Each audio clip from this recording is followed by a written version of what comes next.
탁현민 청와대 선임행정관 논란이 많았습니다. 본인은 자꾸 힘들어서 청와대 나가겠다고 하고 비서실장은 만류하는 청와대에게 탁현민이란 지금부터 살펴보겠습니다. 자, 임종석 실장이 첫눈 내리면 탁 행정관이 나가겠다니까 이제 나가겠다고 한 것도 한두 번도 아닌데. 그러니까 첫눈 올 때까지만 일해달라 이거죠? 예. 네. 제가 여기서 돌발 퀴즈 하나 드릴게요. 첫눈이 온다는 게 공식적으로 어떤 기준인지 혹시 두 분 아세요? 서울에 서울에. 첫눈이 오면 기준이 되지 않을까요? 서울에. 지역별 그 기상청의 담당관들이 육안으로 확인했을 때 눈이 온다라고 하는 것을 땡 틀렸습니다. 네. 종로구에 있는 서울 기상관측소에 이만큼이라도 눈이 오면 그냥 우리나라에 첫 눈이 온 겁니다. 네.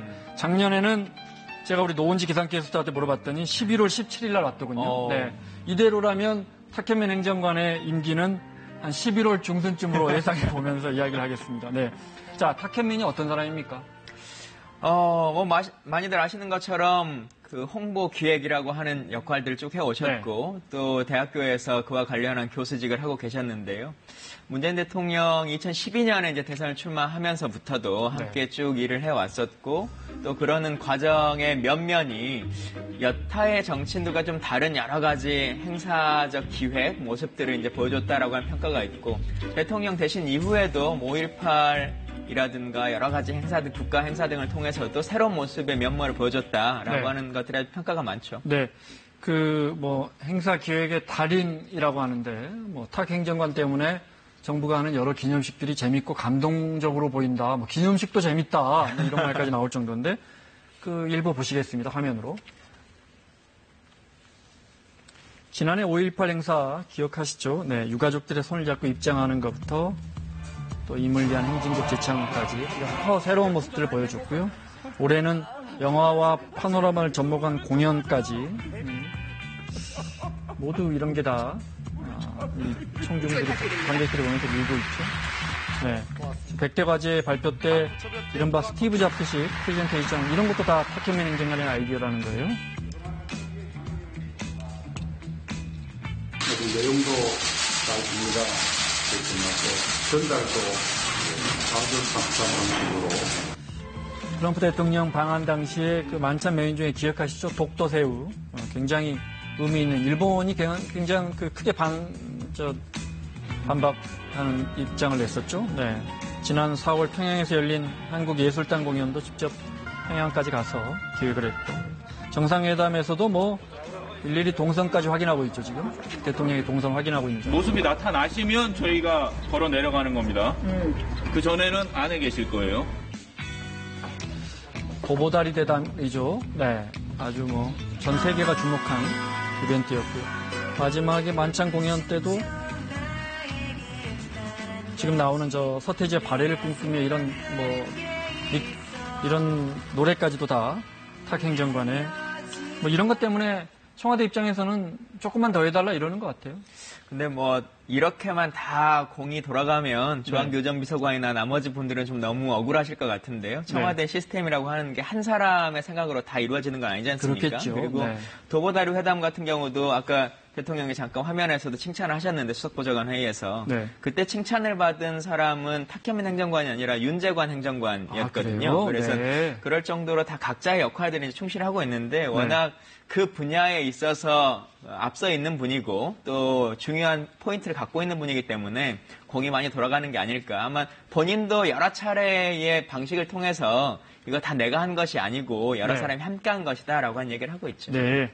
자, 사퇴하겠다고 이제 공식적으로 밝힌 SNS를 좀 볼까요? 네. 암시하는 SNS가 있고요. 네. 맞지도 않은 옷을 너무 오래 입고 있었고 편치 않은 길을 너무 많이 걸었다. 잊혀질 영광과 사라질 자유. 본인은 사라질 자유를 이야기하는 것 같아요. 왜냐하면 잊혀질 영광은 유시민 작가가 썰전에서 한 말이잖아요. 나도 좀 썰전 그만두면서. 네. 그 다음 SNS를 좀 볼까요? 네. 페이스북도 닫아버렸어요. SNS도. 네. 그래서 분명히 그만두려고 승부수를 뒀는데, 승부수를 뒀는데 청와대는 조선일보에서 최근에 청와대 내 인사에 불만의 표시다. 이런 의혹도 제기했는데 본인은 전혀 아니다는 거죠. 누구 인사 때문에 나가는 건 절대 아니다 이런 입장. 그렇죠. 지금 이제 이 얘기로 보면 의전 비서관이 새로 이제 자리 변동이 있으면서 네. 선임 행정관이 의전 비서관이 됐지 않습니까? 네. 그러니까 그 2급에서 승진을 한 1급으로 거죠. 승진을 하셨는데 많은 사람들은 탁현민 이제 비서관이 되는 것이냐 이제 했는데 떨어졌으니까 나가는 거냐 이렇게 얘기를 하고 있지만 전혀 이제 그렇지 않다라고 한 얘기를 하고 있고 실제로 본인이 사의 표명을 한 것은 꽤 오래 전부터 좀 있었던 일이라고 밝히고 있고요. 다만 이제 건건이 있어서 청와대 입장에서는 그동안 대통령의 의중을 가장 잘 받아서 얘기를 했기 때문에 계속 좀 더 했으면 좋겠다라고 한 생각을 갖고 있는 거죠. 김종천 선임 행정관이 이제 비서관 승진하면서 그게 못마땅해서 나가는 거 아니냐라는 조선일보 보도에 신박한 해석에 감탄한다. 약간 우회적으로 조선일보를 비판하는 듯한. 최근에 이제 재판 결과가 있었지 않습니까? 지난 선거 기간에 있었던 이제 그 사건과 관련해서 뭐 100만 원이 넘으면 어쩔 수 없이 공직을 할 수 없는 상황이 되는데 그래도 재판 결과가 100만 원 이하가 나왔기 때문에 훨씬 더 자유롭게 내가 쫓겨나는 것이 아니라 당당하게 나가는 것이다라고 하는 딱 적절한 시기다고 본인은 판단하신 것 같습니다. 선거법 위반이었죠? 그렇습니다. 청와대는 어쨌든 탁 행정관의 사의를 반려했고요. 심지어 이런 패러디까지 있어요. 한번 볼까요? 세종이 좌의정 황희정승이 황희가 자꾸 물러나겠다고 하니까 여러 차례 청했는데도 보내주지 않은 조선왕조실록을 패러디해서 이제 글이 잘 안 보이실 것 같은데 시청자분들이 제가 몇 가지만 보여드리면 명왕 1년, 이게 문재인 대통령 1년 지난해를 말하는 거죠. 탁현민 행정관이 사직을 청하였으나 윤호하지 아니하였다. 명왕 2년 행정관 탁현민이 사직을 청하여 상서문을 올리니 윤호하지 아니하였고 이에 도승지 임마루 대관이 전교하기를 첫눈이 오면 놓아주겠다 했는데 다시 그의 마른 겨울을 맞아 눈이 오지 않았다. 탁의 사직을 윤호하지 아니하였다.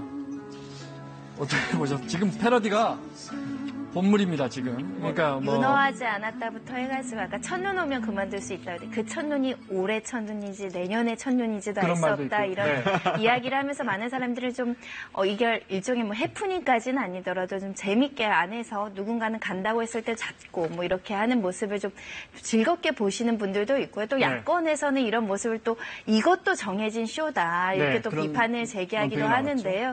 일단 그만큼 탁 행정관이 행정관이라는 직위에 비춰서 국민들한테 미치는 영향력이 커졌다라고도 볼 수 있을 것 같습니다. 네, 그러니까요. 이제 행정관 위에 비서관인데 아까 말씀하신 것처럼 그 행정관 한 명 때문에 지금 문재인 대통령과 신임이 아주 두텁죠. 저희가 사진 몇 장 준비했는데 뭐 인연이 깊다고 할까요? 뭐 오래전부터 이제 활동을 했었고 또 노무현 대통령 추모 콘서트를 하면서부터도 계속 이제 같이 활동을 했었지 않습니까? 특히 양정철 전 비서관과 이제 친분이 좀 강한 걸로 유명한데요. 왼쪽에 양정철 비서관 전 비서관이죠. 그렇죠. 지금은 하지 않고 있고요. 이 히말라야 트레킹을 가실 때 이제 그때의 모습인데 이 이후를 통해서 정말 이제 다시금 마음을 가다듬고 대선 주자로서 역할을 해야겠다라고 이제 생각을 하시기도 했다고 하기도 하고요. 또 2011년에 문재인 대통령의 자서전 운명이라고 하는 책, 그 책에 이제 북콘서트를 기획했었고 그 이후에 2017년도에도 그 대한민국이 묻는다라고 하는 책에 북콘서트를 경희대에서 할 때도 또 준비를 했었죠. 하지만 앞서 잠깐 이야기하셨지만 그 본인이 쓴 책에 보면 정말 시대에 맞지 않는 성의식이라고 할까요? 뭐 흔히 젠더 감수성이라고 그러죠. 그게 떨어지는 여러 문장들이 있어서 곤욕을 치렀어요. 여성단체나 야권에서는 계속 내려와라고 했고요. 여가부에서도 문제 제기가 있을 정도로 사실 여성들 입장에서는 아무리 10년 전이라고 하지만은 여러 가지 젠더 감수성의 문제나 인권 감수성의 문제가 있는 거 아니냐, 부적절하다라는 의견이 제기되기도 했었는데요. 그런 논란에도 불구하고 사실은 대통령의 어떤 인사 재량이다라고 얘기해서 지금까지 뭐 여러 가지 역할을 수행을 했었고 이 문제가 제기됐을 때 본인도 적절한 때가 있으면 떠나겠다라고 이야기를 했었는데요. 본인이 실제로 SNS를 통해서 10년 전에 당시 나는 부적절한 행동을 했고 그거에 대해서 반성한다라고 그 유감을 표명한 적도 있을 정도로 당시 탁현민 행정관이 냈던 책에 써였던 일부 인용된 문구들은 뭐 문제가 있었던 건 분명합니다. 본인이 사과했던 문제이기 때문에 그리고 그와 관련해서는 뭐 또 이후에 책임을 지겠다라고 한 거니까요. 그건 좀 지켜봤으면 되겠고. 지금 본인이 계속 책임지고 나가겠다는 건데 지금 잡고 있는 거잖아요. 네. 다만 이제 우리가 조금 더 평가해 볼 것은 지금 한 1년간 있었던 여러 가지 행사의 기획이나 평가의 내용 중에서 이분에게 주장해 왔었던 여성 혐오라든가 이런 것들이 실제 노출된 적이 있는가라고 하는 것도 다시금 좀 평가해 볼 필요성이 있을 것 같습니다. 전혀 그런 모습은 사실 없는 거지 않습니까? 행동에서 나온 건 없다 이 예. 말씀이시죠? 네, 알겠습니다. 마지막 질문으로 임종석 실장이 이렇게 붙잡는 이유 중에 하나가 남북 정상회담 계속 해야 되는데 너 없으면 어떡하냐 이런 이제 속내가 들어있다는 거예요. 그 예. 말은 가을에도 이제 정상회담이 혹시 예정돼 있는 거 아니냐, 청와대가 생각하고 있는 거 아니냐, 답방한다는 이야기도 있었잖아요. 예. 네, 이런 가을이라고 특정할 수는 없겠습니다만 시간이 지나면 답방도 있을 거고 또 여러 차례 지난해 만남이 첫눈은 11월 17일 날 봤어요. 있지 않겠느냐라고 하는 네. 생각들도 좀 있을 것 같은데요. 그러니까 첫눈이라고 하는 것은 그냥 정치적인 좀 수사 정도로 보면 될 것 같고 꼭 네. 그 날을 기다린다라고 할 수는 없을 것 같습니다. 네, 그 예전에 왜 북 관계자 현성월하고도 이렇게 소통하는 모습을 보인 적이 있었죠. 그랬죠. 사실은 일관되고 이렇게 북과 소통하면서 이렇게 행사를 제대로 연출하고 성공적으로 하는 부분에 있어서는 일관된 계속된 정책이 필요할 수도 있기 때문에 청와대 입장에서는 지금 인력이 부족하다라는 차원에서라도 조금 숙고하기를 바라는 마음이 있지 않았을까 생각이 듭니다. 알겠습니다. 자, 마무리할 시간입니다. 사사건건 사진관 보면서 마무리하겠습니다. 네. 자, 이쪽 보시면 됩니다. 오늘 수해 사진들 준비했는데요. 네, 곳곳에서 도로 침수하고, 네. 크고 작은 여기는 전남 보성이고요. 네. 크고 작은 붕괴 사고도 일어나고 있고요. 한 말씀씩 듣고 마무리할까요? 네. 예, 이번에 보성의 피해가 상당히 컸던 것 같은데요. 네. 저도 정치를 하다 보면 예산을 투여할 때 눈에 보이는 건물을 짓는데 좀 많이 투여를 하는데 눈에 보이지 않는 하수관이나 이런 것들에 대한 재정비도 좀 필요하겠다 싶습니다. 지금 국가적으로 가장 중요한 것은 저런 수재 피해가 없도록 모든 인력과 장비를 동원해야 되지 않을까 생각이 들어서 정치인분들 이 문제에 가장 관심을 가져주길 바랍니다. 네, 태풍도 올라온다고 하니까요. 네. 자, 어르신들 자주 하시는 말씀 있잖아요. 물이 불보다 무섭다. 네. 집중 후 단단히 대비하셔야겠습니다. 김광진 전 의원, 손정혜 변호사 수고하셨고요. 사사건건 마치겠습니다. 고맙습니다.